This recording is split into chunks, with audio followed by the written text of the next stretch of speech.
everyone, and welcome back to a new video on my YouTube channel. So today I am in fact not at home and I am not in the stable. I am at my grandmother's gallery and I am a cat sitter, if that's a word.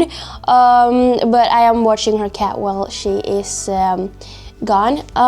So the horses have just had a very chill week. Surprise. No, but the weather has just been depressing. So I've just had a kind of vacation slash job here and taking care of her cat. This is where she creates all of her beautiful paintings, and you can see I have two behind me, but there's also a lot of paintings here.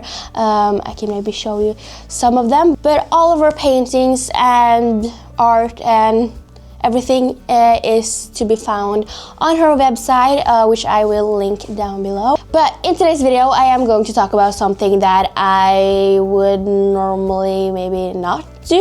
I don't know, it's just a very open, or I don't know, not open, but like it's a very, oh my gosh, what's the word? Yeah, it's kind of a difficult topic, but I thought this is not something a lot of writers talk about, and I think this is also extremely important to talk about but also think about. So in today's video I will talk about what I regret doing as a writer, and specifically with Tia, my project horse. So if you are new here, feel free to watch the first episodes so you kind of know what kind of horse I am talking about, and yeah, so you just get to know the story a little bit better.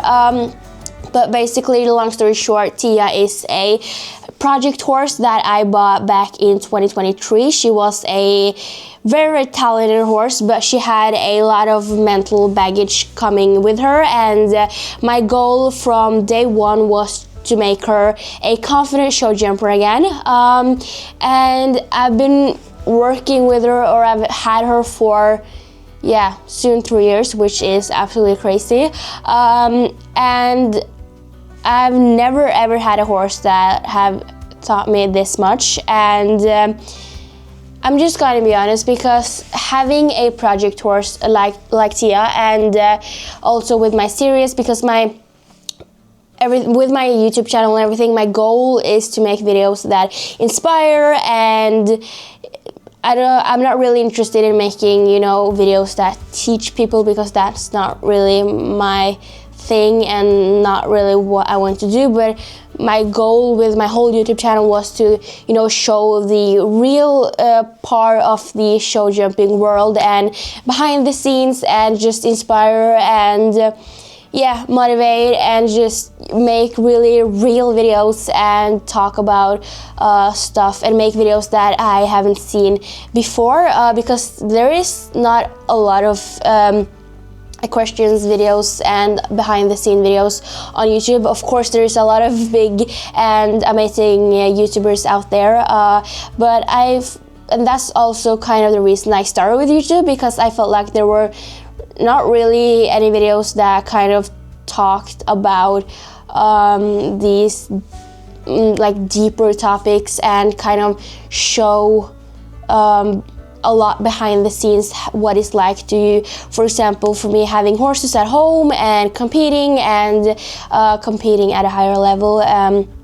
And yeah, what I was going to say was that in my videos I am very positive most of the time. I do have days where I'm not motivated, and I do not film every single day, so I am not as motivated every single day. And having a project horse like Tia is not fun and exciting every single day, and it's definitely been very, very hard, and I think it's really important to be open about that too, and also talk about things I regret doing as a writer, and things I regret doing, or like how I regret handling situations, and what I've learned like through this journey, and it's definitely been a very long journey, and we are far from Tia is far from fixed, but we have definitely come a very long way. And sometimes I do get really unmotivated, and I think that we haven't come really far, but I do actually forget that when we got Tia, she was just parking in the middle of the arena at home as well, and I couldn't even ride her normally at home even. So we have definitely come a long way. I know that a lot of riders might recognize themselves in this, and that's also why I wanted to make this video. And not to judge, just because I want to make and help riders feel less alone, and yeah, talk about stuff that not a lot of people do, because I personally wish that there were more videos of this when I, for example, bought Tia, because that's also another reason to why I started making Fixing the Unfixable, a show jumper's comeback story, because there isn't really any videos out there about free sources and these kind of issues and problems, and yeah, these kind of project tours. There isn't a lot of videos out there, I would say, about project tours or problem horses at all.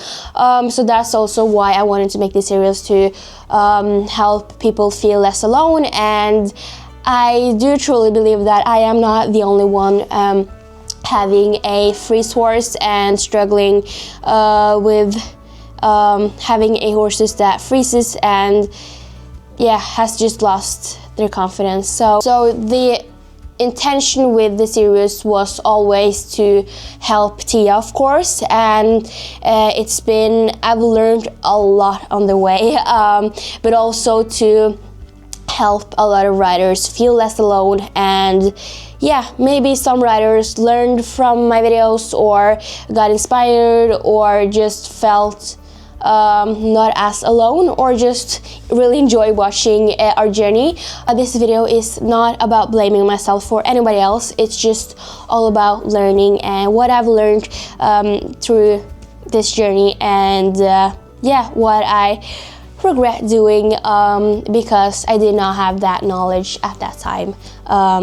And horse riding and the whole equestrian world is just all about, I mean, you learn something new every single day, and that's also something that makes all of this fun and exciting, because you truly learn something new about these animals every single day, if it is about riding or handling them in their everyday life. And I also think that's what makes this truly amazing and what keeps us going. And I mean, you can't know everything from start, so I've definitely learned, as I've said now 1 million times, I've learned so much by having a horse like Tia. And yeah, what I know now is far from what I knew when I got her, and I truly wish that I knew this much about free sources when I got her, because I then think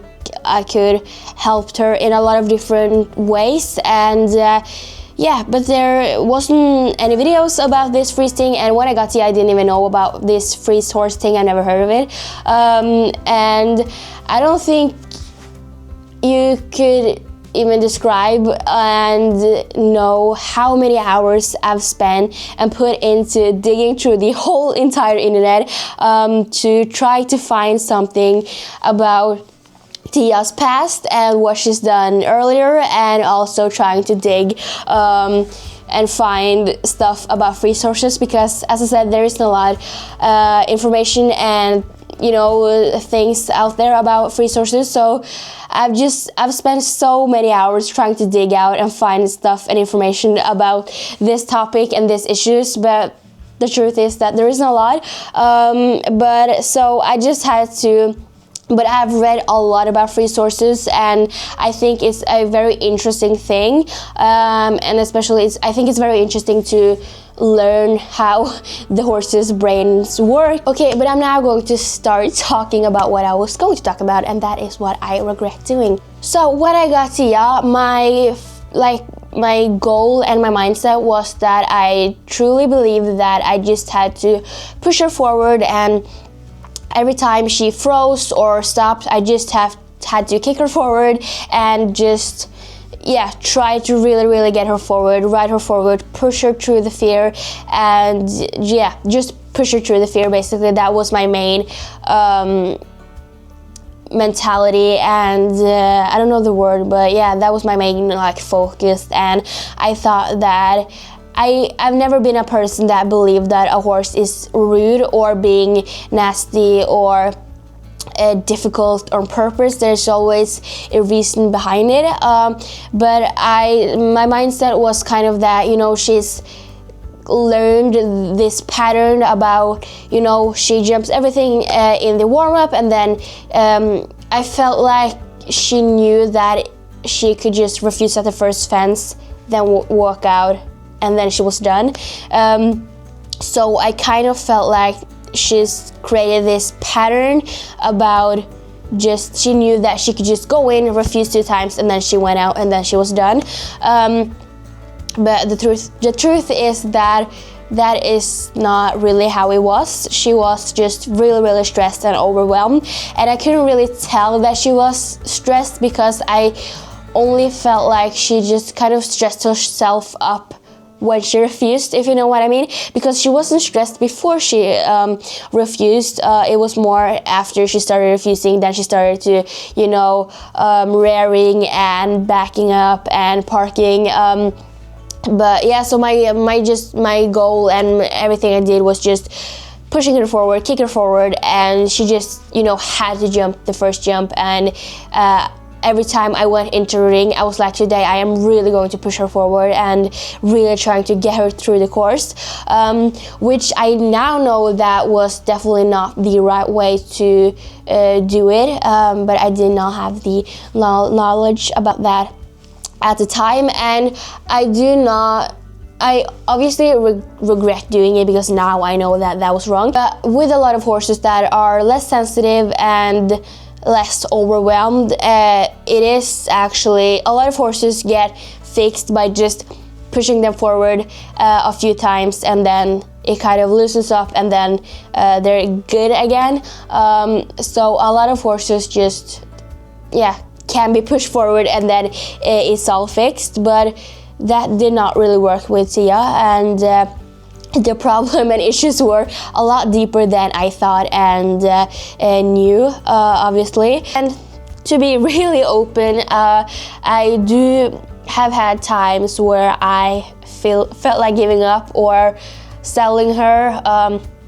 That thought only lasted for a day, obviously, but as an equestrian and a rider, it has been really tough having a horse like Tia, and she's not difficult in everyday life, but it's just the frustration and kind of disappointment in yourself that you're sitting on this incredible talented horse, and you are so close to figuring everything out, but at the same time you are so far from figuring everything out, if that makes sense. And it's been really hard to understand her, because she is a difficult horse, and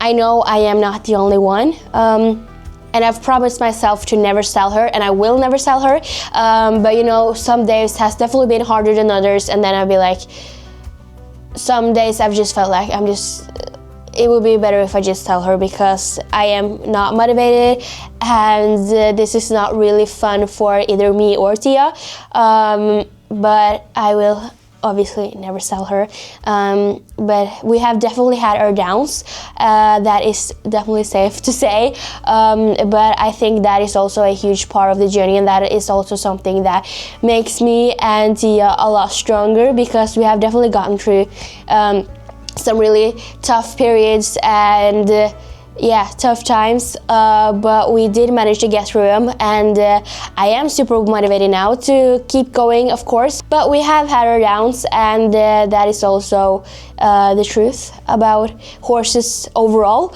I kind of had a plan before I bought her, because I obviously need to have a plan before I buy a horse. I'm just not gonna just buy a horse without having a plan or intention of what I am going to do with it or anything. But I think when I bought Tia, I knew that she has been pushed a lot before, and I knew that she has jumped way too big classes compared to what she was ready for, and that she had been crashed a few times in some pretty big fences. She's definitely been in a lot of uncomfortable situations in her life, but you know, when I got her, I really thought, you know, we just take everything back to scratch. I spent a lot of time just getting to know her on the flat, and I did really wait with the jumping, and yeah, I got her in the spring, and I didn't jump before the summer. I didn't jump like any poles or cavalieres at all. So to kind of explain and to make you guys understand how much of a stressed horse she is and how much stress she's been through, she does crib bite, is that the word? She does, I think it's crib bite or something, or cribbing, and I think you guys probably have seen that in all my videos, that she does that, so that is not really, I'm not really able to stop that, but that is a stress thing, and she is not stressed when she does that now, but it's just become this bad habit. And if you read or know a little bit about crib biting, you know that this is something that horses can't really stop. So crib biting is basically the same as, you know, smoking for humans, or it turns into an addiction, and yeah, they can't really stop. But my point is, when I got her, we did so I got her in the spring, and then so she was really skinny when we bought her. She didn't have like a lot of muscles, but yeah, so I really spent a lot of time getting to know her and working a lot on the flat. I did a lot of lunching, and also I remember when I got her, it was so hard for her to even go multiple laps in the lunch as well. She really struggled with keeping her canter and going forward in the lunch. She was really weak and did not really have the strength, and yeah, she just wasn't really able to be strong enough to keep herself going in the lunch and do multiple laps in canter especially. So yeah, she went really slow, and I really struggled with keeping her canter. She's a lot better now, and yeah, she's a completely different horse now. But yeah, she was really underweight, so we started giving her free access to hay, which definitely helped, but she did show a lot of sign of ulcers, so we did treat her for ulcers, which helped a lot, and she was a completely different horse after that. And I could definitely see a huge difference in only 2 days, which was insane. Another thing is also, when we got her, we did treat her back because she did have a lot of pain in her back. When we got her, I did in fact ride her the day after, but then we realized that she did have a lot of pain in her back.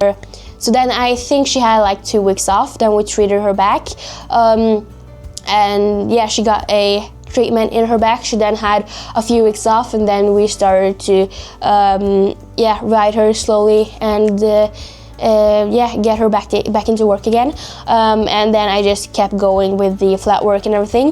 But yeah, I just wanted to say all of this just so you guys know that she's a horse that has been through a lot, and she's very easily stressed, and we have also spent a lot of time figuring things out and doing a lot of stuff before I even got on and before I even started jumping her. So I do deeply apologize if this video is a bit messy. I'm obviously not able to talk about what I was supposed to talk about in this video, but there is so much to talk about when it comes to Tia and her issues, and yeah, it just, I could talk about her for hours, literally. Yeah, that is something I am happy about, you know, treating her back and treating her for ulcers and taking everything so slow. So yeah, I did take everything really slow the first year.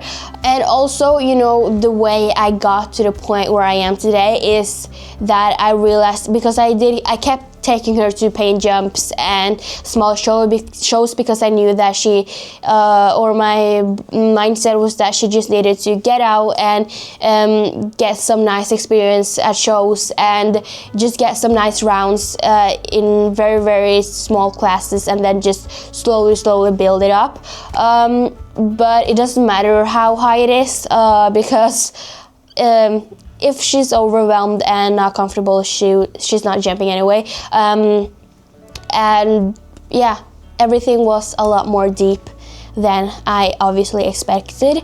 What I was going to say was that how I got to the point where I am today was that I realized that this is not working, because I've been going for 2 years now and it's not working.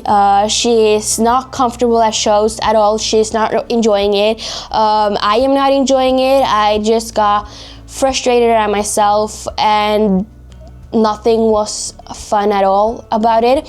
And I did really enjoy going to shows and small paint jumps. Everything was super cozy, and I do not regret doing that, because she's definitely had good experience. But it came to the point where she just kept refusing, and it was not fun at all. And it just took so much time and energy from me, and I just felt like, okay, so this is not working, and I have to figure something else out and try to understand her in a different way, which I have done now. And if this doesn't work out, I'm not really sure what's going to work. But yes, and also one thing that I haven't talked about before is that I think it was this fall. I did make a whole video and I was going to post it, but I didn't. So we did actually go to, and this was before I started this series and before I knew all of this. But I did, in fact, so we went to this paint jump and I was vlogging everything, and yeah, it did not go well at all. Tia jumped fence. I think she refused fence number 1, and then she jumped everything until fence number 6, I believe. And then she just kept refusing at the same jump, and we just never got through it. But then eventually we did jump the full course. But it was just so stressful for both me and Tia, and I did not enjoy it and Tia did not enjoy it. So after that paint jump, me and Mom were like, she's not enjoying this, and I did not want to put her through more stress, and I didn't want to push her more, because she did clearly show that she's uncomfortable and she's not enjoying this. And so I was like, you know, I truly love this horse, and I do not want to sell her, obviously, but I don't want her to just be standing in my stable and doing nothing. I would first of all feel really guilty, because she does love to be ridden at home, and she really enjoys to, you know, work and do everything when she's not stressed. So it is just the show environment. So we were like, okay, but maybe we should get a baby Tia. So we did kind of start planning and thinking about getting or putting her in foal. But we did decide that we wanted to just let Tia and her show jumping career just have a bit of a break and put her in foal. A lot of horses do. After I had a foal, a lot of their hormones changed and everything, so we kind of thought that if she did get a foal, maybe she would be kind of a different horse after she's gotten a foal, and then she could just have a complete reset and just have just reset and step back and just have a huge break and just try to forget her past and everything, and then we could just build her slowly back up again. But yeah, I did in fact make a whole video about that and explaining why we decided to do that, but then it just never happened because there is a lot of risks when it comes to breeding as well. So I just felt like I didn't want to put her through that risk anyway, because yeah, it just didn't feel right either. So yeah, I came to the point where, yeah, I just realized that I had to figure something else out and do something else. And yeah, then I made this series, and yeah, I've spent so many hours, so many nights, and trying to figure out and reading about her and making a plan. I've been staying up, you know, all night and reading because my brain just can't stop reading about it. I think it's very, very interesting. So yeah, that's kind of where we got to the point where we are now. So yeah, I did in fact, we were almost putting her info. But yeah, back to what I was saying, or what this video was about, because earlier, as I said, I truly believe that if she stopped, refused, or tried to leave, I just had to push harder and kick her more forward. And at that time, I did believe and think that approach was right, and it did feel right, or it never felt right either, because I would love to just sit still and ride her normally. But that approach and everything made sense to me back then, because that is kind of how most riders are thought, and that is what is kind of normalized, to just push them forward.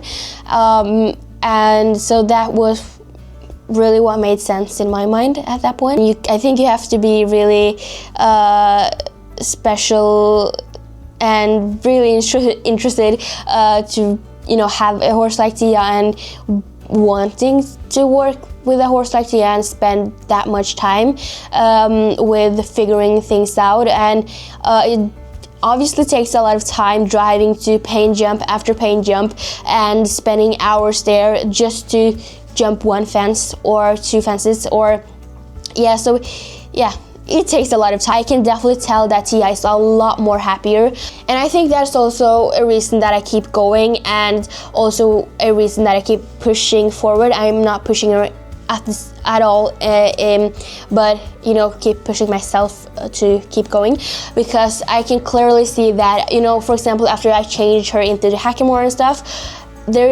she's just so showing me these clear signs that she wants to work, and she wants to keep going, and she really wants to do her best. And yeah, she just really tries hard, and she tries so hard, bless her. I mean, she is just super special, and she has a completely different you know, spark in her eyes, and her body is working completely different now. But I also think it's not only the hackamore, but it's also my riding. I am very aware of how I ride, and the pressure and my hands and everything I do. I am super aware of my hands, especially, and my seat. I am trying to keep and have a very light seat on her, and just removing all the pressure I can. I do talk a lot with her because that really helps her. I am super aware of my riding now, and I'm just trying to keep my hands really soft. And I think Tia is so sensitive, and she can really tell and sense that I am so much softer in my body now. And you know, earlier I was really tense in my body. I started the session and ride with being tense and not frustrated, but you know what I mean, and yeah, and not angry, but you know, I really wanted it to work out, and I really wanted to get her through it, which was now, or I know that now that wasn't the right approach. But yeah, so Tia, I can definitely tell that I was a lot more tense in my body, and then she immediately gets really tense. And now when I am super soft and relaxed and confident, she is also relaxed and confident and super happy. So yeah, it's all about how we are working as a team, and how I am, you know, listening to her. And it's all about patience, and I really had to sit down and just have a complete step back and just listen to her.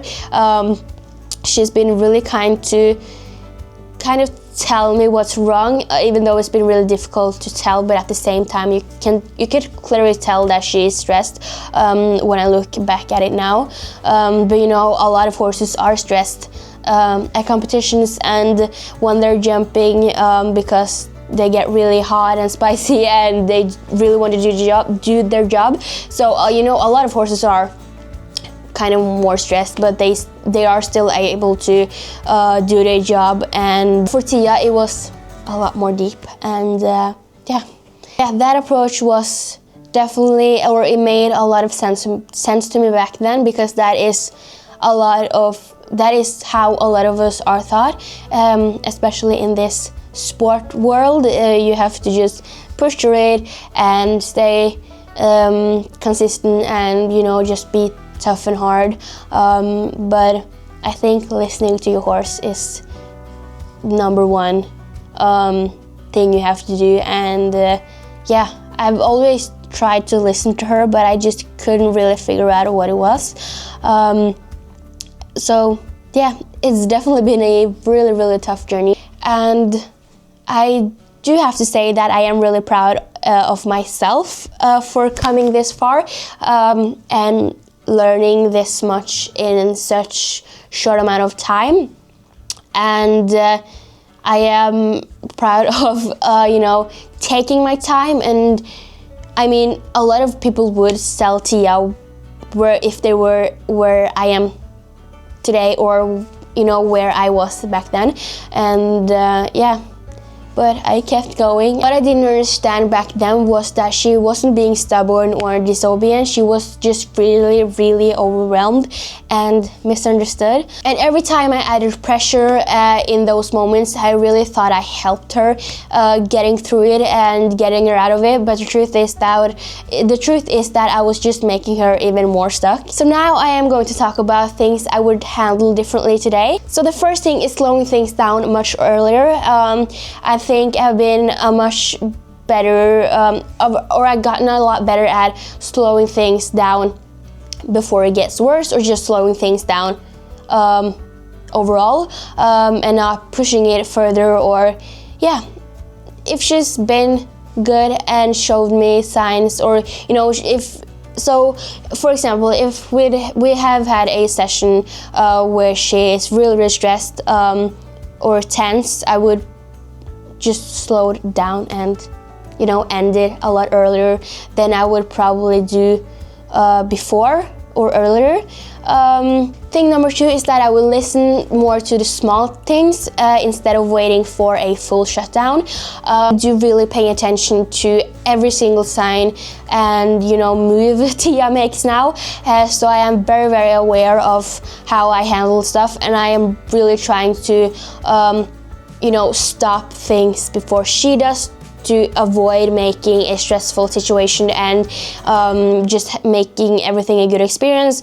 So, you know, before or earlier, I, you know, kept going until she just had a full shutdown, because I really wanted her to, you know, just get through it. But now I just, you know, I stop and I pay attention to the really, really small signs before she just gets this huge shutdown, which has helped so much and made a huge difference. And I think having a horse like Tia has definitely been really hard, but I am so glad that I do have the knowledge that I have now, and that she's taught me all of that. You know, you don't see horses like Tia really often, but you know, horses like Tia is really, really rare, and these are the most special horses and the horses that teach you the most.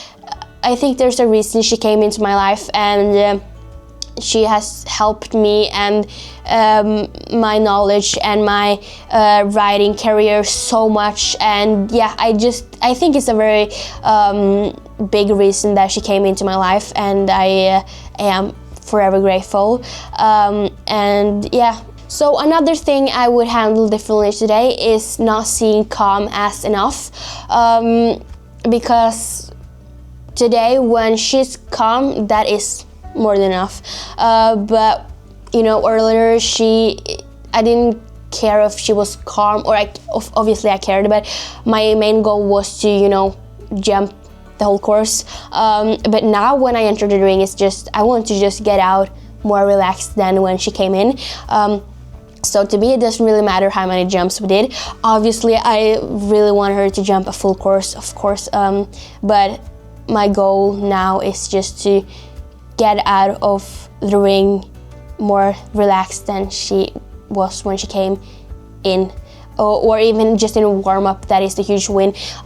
She was so relaxed at the last paint jump when we did everything differently, and with this new tactic, because that was the first paint jump with my new strategy, but you know, just appreciating that she is calm, that she's calm on the trailer, that she's calm when I am warming her up and going into the ring. It's to me that now that is a huge win, but you know, earlier, if you see like 6 months back or a year, that I wouldn't appreciate, or I wouldn't look at that as enough. Enough for me back then was she jumping a full course with having only one refusal or none. So yeah, I do really appreciate and see a lot of stuff now as enough, now that I didn't see as enough back then. So yeah, that has also made me a completely different rider, and also made me a lot more patient. So yeah, it's crazy to think about. So the next thing that I would handle differently today, so trusting that taking one step back can actually move you forward faster. I think I do now really have the confidence to take steps back, and just, you know, realizing that taking a step back can actually move you forward faster, which, I mean, my goal when I got here, as I said, was obviously always to take everything back to scratch, but I didn't know how deep it was, and I didn't know how much, and I felt like, you know, I started to go into these paint jumps, and we just kept going and going and going, but I always felt like you could never go more back to scratch than what I already did, if that makes sense.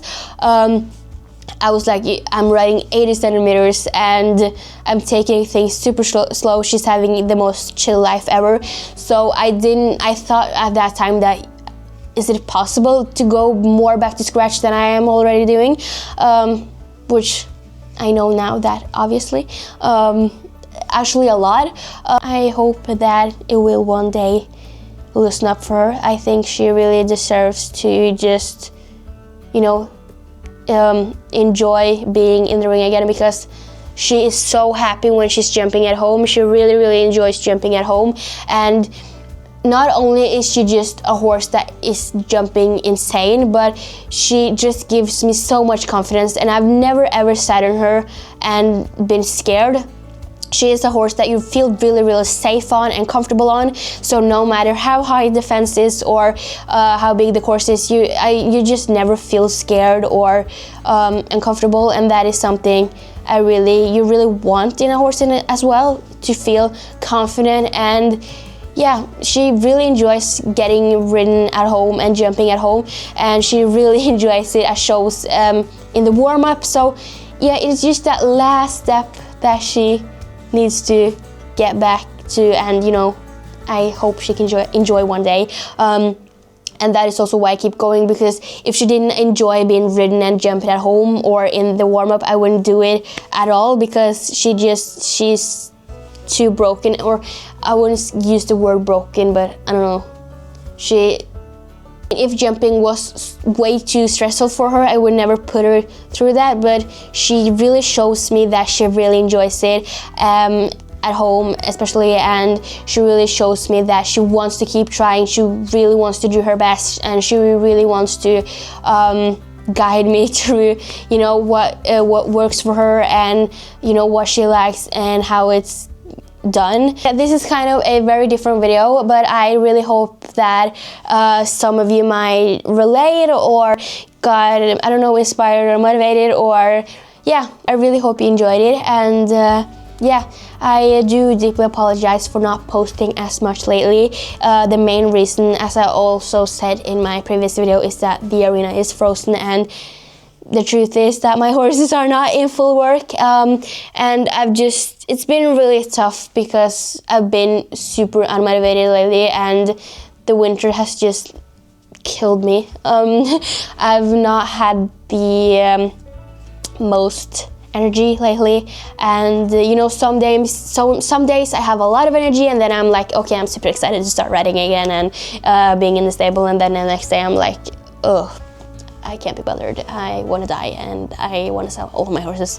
No, but yeah, it's really tough having horses in the winter, and it's definitely a battle every single day. And yeah, as I said, I am just trying to survive, and I think most riders are. It's not fun to be in the stable at this time of year. It's not fun to ride. It's not very cozy, and I feel like we're also over this. You know, it's in December, it's very cozy because everything is white and there's snow everywhere, and there's this, you know, atmosphere and, you know, vibe.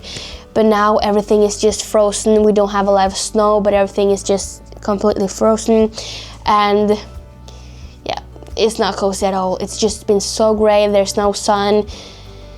Yeah, this has been a very open and real video. I hope you guys appreciate it and liked it. And I would also love to hear some of your thoughts or stories, and maybe you could explain a little bit about something, or maybe you have, you know, learned something new that you didn't know before. So I would love to hear about that. If you have some stories to share or something, I would love to hear that. So feel free to comment. But yeah, I really appreciate all of the lovely comments I've gotten on my last videos as well. It truly means a lot, and yeah, it makes me really motivated to keep going, and that's also why I keep, that's also a big part of the reason and motivation that I keep going, is that people really takes their time to write these lovely comments, and yeah, it really means a lot to me, and I don't even think words can describe how much that means to me. So I really appreciate it, and please leave a comment and share your thoughts and stories, and yeah, I'll be really happy to read, and yeah, it really helps my channel as well. If you haven't already, please subscribe to my channel and give this video a thumbs up, and yeah, thank you so much for watching, and I'll see you guys in the next one. Bye!